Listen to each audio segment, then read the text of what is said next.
La entrevista a la carta, en diálogo directo con los protagonistas de los hechos. Está con nosotros Yanine Cruz, presidenta del Consejo de Comunicación. ¿Cómo está? Muy buenas tardes, Yanine, qué gusto tenerla. Qué gusto poderles saludar. Estamos pues siempre prestos para poder hacer información con ustedes. Muchísimas gracias. ¿Cuál es su percepción, Yanine? ¿Es el proyecto de ley de comunicación un nuevo fracaso del Ejecutivo en la Asamblea Nacional?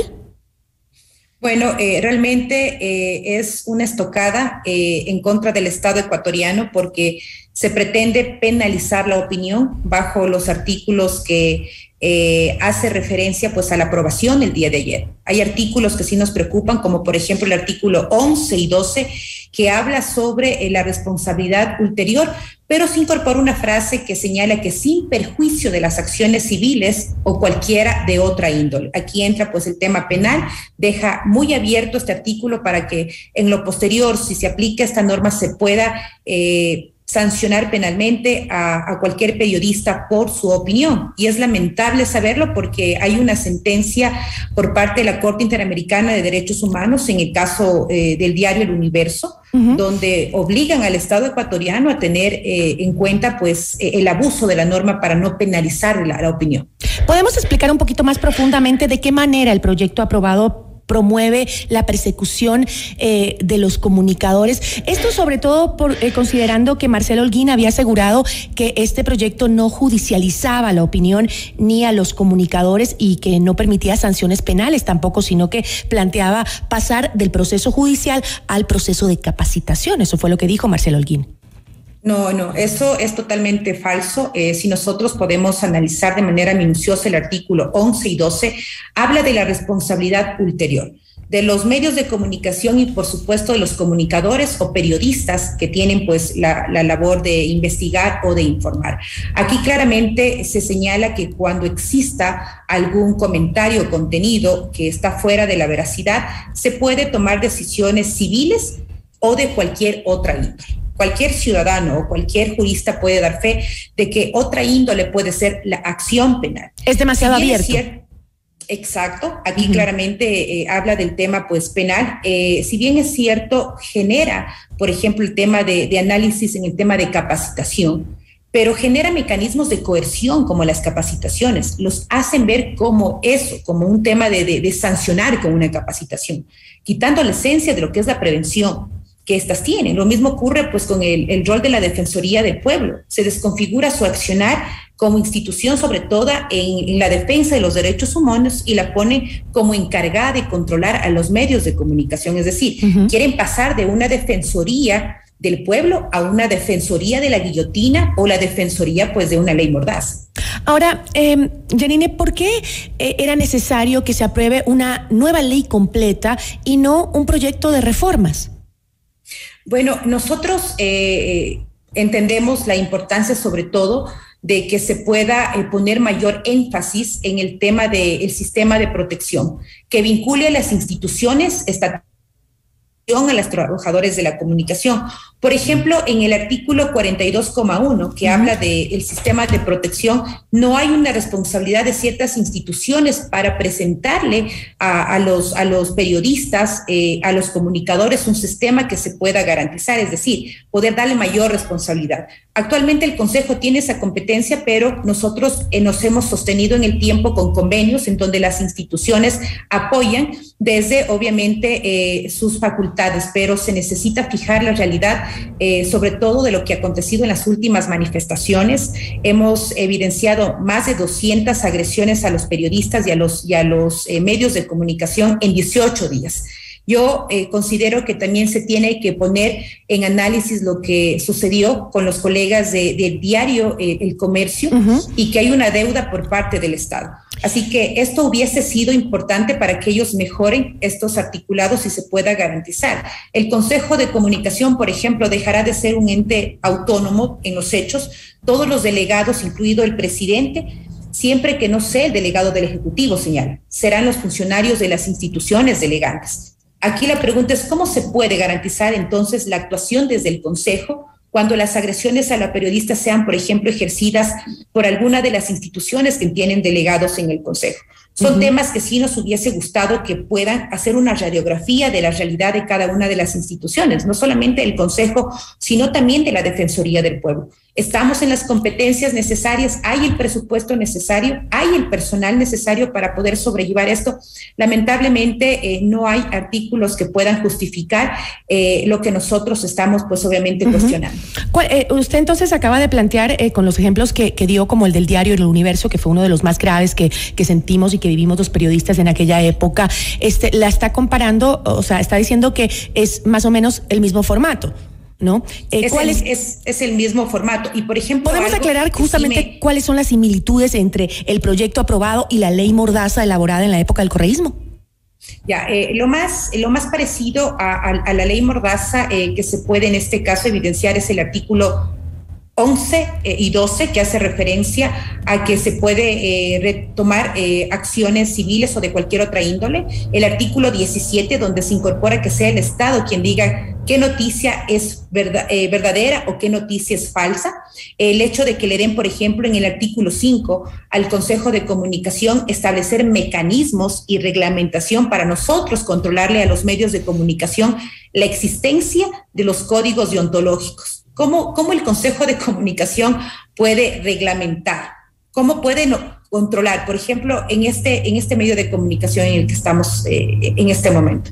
¿Cómo el Consejo puede garantizar que usted esté, en este caso, respetando los códigos deontológicos de los medios de comunicación? Entonces, hay cosas que no entran en un análisis primero de respeto a las normas internacionales y no se aterriza en la realidad.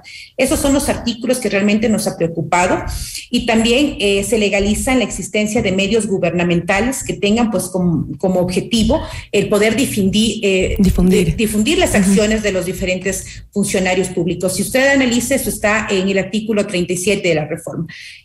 Estos son los artículos que son totalmente atentatorios. Creo que lo que acaba de pasar, sobre todo en los estándares internacionales por la Corte Interamericana, es un llamado fuerte al Estado ecuatoriano a no seguir repitiendo los errores, por ejemplo, de judicializar. Usted sabe que al Estado ecuatoriano le toca pagar esos errores de administraciones anteriores, y no podemos nosotros dejar de criticar pues la falta de seriedad y análisis en estas sentencias de fiel cumplimiento al Estado pues ecuatoriano. Yanine, si la Asamblea se ratifica en el texto aprobado luego del veto del Ejecutivo, ¿estaría el presidente fallando en el cumplimiento de la propuesta de derogar la ley de comunicación? Porque esa fue la propuesta, derogar la ley de comunicación.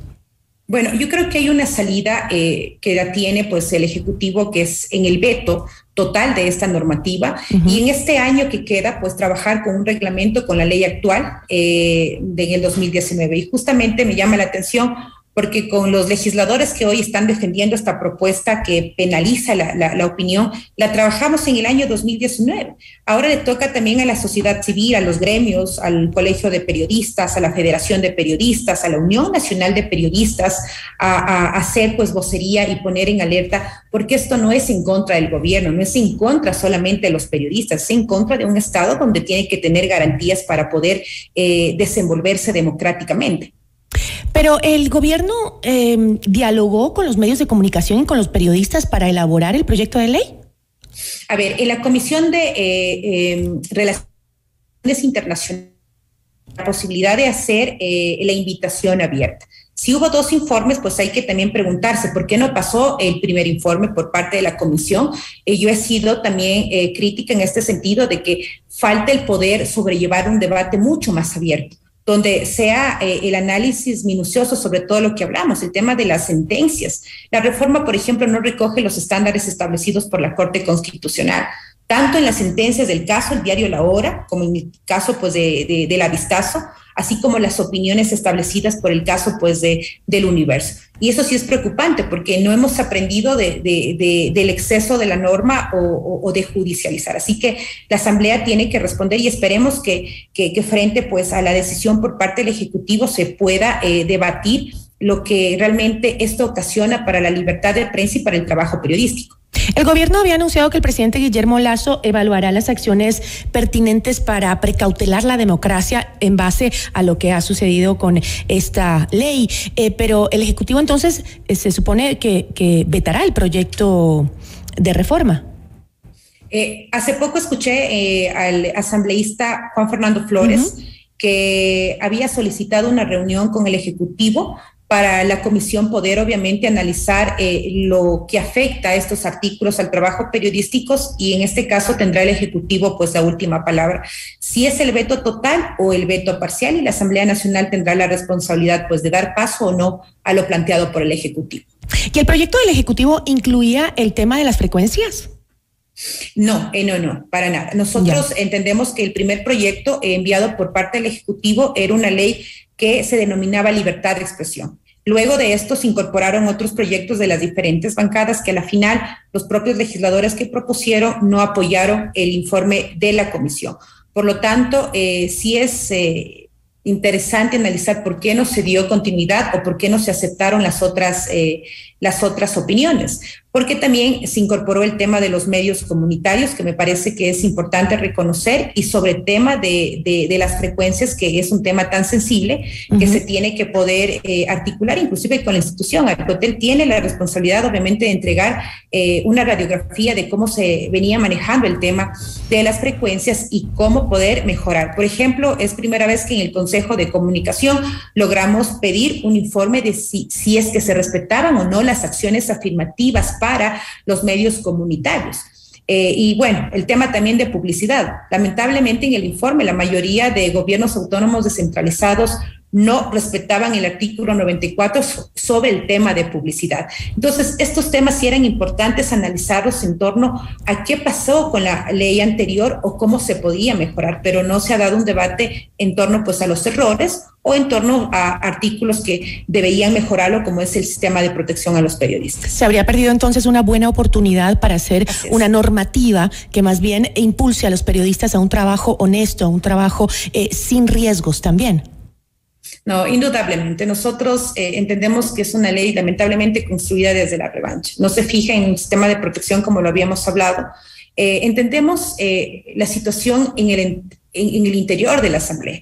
Hay ideologías que no permiten sentarse a dialogar con la madurez del caso. Entendemos que hay posiciones y contraposiciones, pero de ninguna manera podemos dejar de criticar lo que pasó en años anteriores. Lo lógico, lo sensato y lo responsable con el país era pues presentar un proyecto donde se garantice. Los funcionarios están... Y sobre todo donde se enmienden los errores, ¿no? ¿Perdón? Y sobre todo en donde se enmienden los errores que se cometieron, claro. ¿No? Claro, aquí ha perdido el país, porque es una ley que no solamente afecta a los medios de comunicación ni al trabajo periodístico, afecta pues a todo el Ecuador. La libertad de expresión es un derecho de todos, no de los periodistas exclusivamente. Ahora, con el proyecto de reformas aprobado, de todas maneras, ¿sería el Ejecutivo el encargado de regular la comunicación? En este caso, como se presenta la ley que ayer se aprobó con el artículo 17, pues le daría al Estado el garantizar el derecho a la verdad, que aquí sí es un tema que me preocupa y me pone obviamente a pensar en qué pasaría si, por ejemplo, a una autoridad no le guste que un medio de comunicación critique tal gestión. El Estado está con toda la facultad para decir esa información es falsa, y esto lo que ocasionaría. Sin embargo, como le decía, si esta ley la veta totalmente, pues hay un año para que se pueda presentar un reglamento y mientras tanto trabajar con la reforma que se dio en el año 2019. Importante, ¿no? Porque hay que... no es una cuestión de blindar a la prensa para que la prensa pueda hacer lo que le da la gana, no.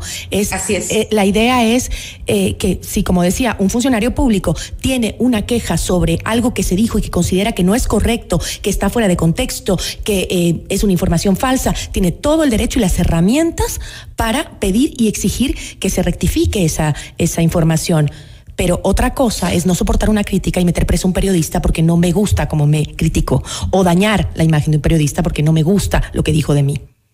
Creo que eso es importante y era una oportunidad muy, muy valiosa. Yo le agradezco mucho, Janine. Un abrazo, qué gusto poder compartir con ustedes. Igualmente, muchísimas gracias. Agradecemos a Janine Cruz por habernos acompañado. Ella es presidenta del Consejo de Comunicación.